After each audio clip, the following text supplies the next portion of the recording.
obviously these are unusual times that have been challenging for all of us, and that call upon us to deepen our capacity to hold ourselves and current events. To do that, we bring conscious awareness to and green light all the aspects of ourselves and others that we encounter. So what I like to do is to ground my discussions by referring to the glossary, the Trillium Awakening glossary that's on the website. It's really quite comprehensive. So I'm going to go ahead and define both of these terms. So let's go ahead with that. Green lighting is saying yes, yes, to our whole being experience, both human and divine. Green lighting is a radical acceptance of whatever is currently arising in order to bring it fully into conscious awareness, where it can be integrated. The point of green lighting is to teach the participants to accept and hold themselves consciously. A major reason for green lighting the human aspects of ourselves is to free greater amounts of energy and attention to facilitate deep awakening. It's quite beautiful. This green lighting, as we get into talking about it, it's really the full range. It's not just the familiar kind of emotions, but really all of it. And a willingness to be with these. Holding is a much shorter definition. Being in presence with something or someone with heartfelt support for the other as they are. As you can see, green lighting and holding intertwine. So let's first talk about green lighting. As we green light the full range of the human and divine aspects of ourselves, an attitude of being with or allowing develops. This deeper acceptance of ourselves as we are, even acceptance of our resistance. That's important, even acceptance of your resistance. Over time, cultivates a profound relaxation, a sense that all is well, a sense that even with all our flaws, we are lovable, just as we are.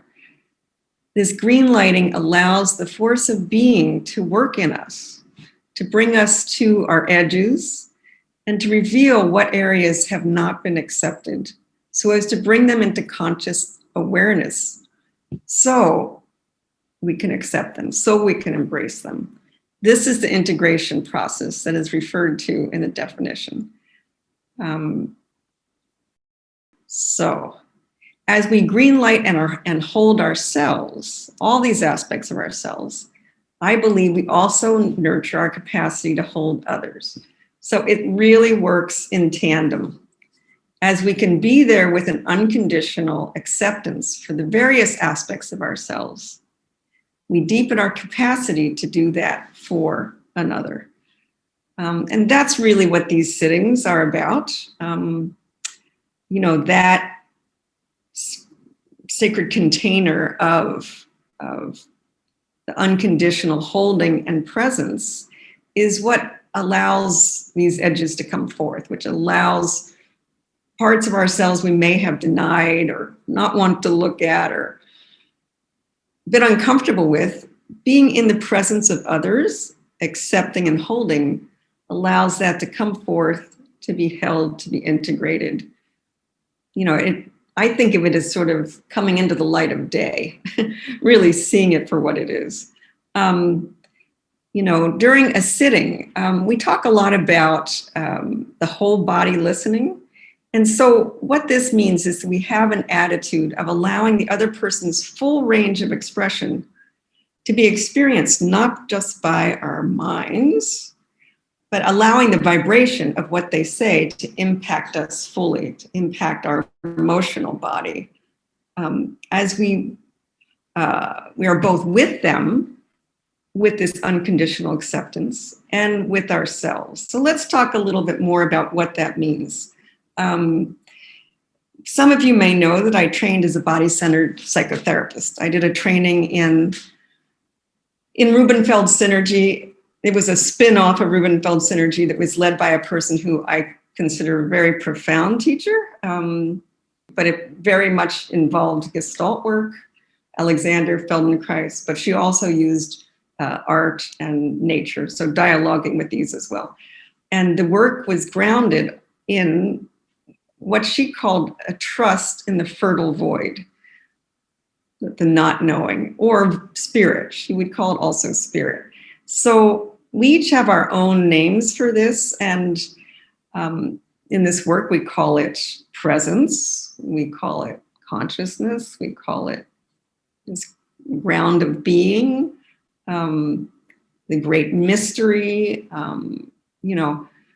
but for right now I'm going to call it presence. So in this training that I went through, as I said, all day long, a lot of, people's material, and I think you're all familiar with what we call like the shadow, and then there's the golden shadow. The shadow is the aspects of ourselves that typically we aren't aware of, but they can definitely, dominate our world.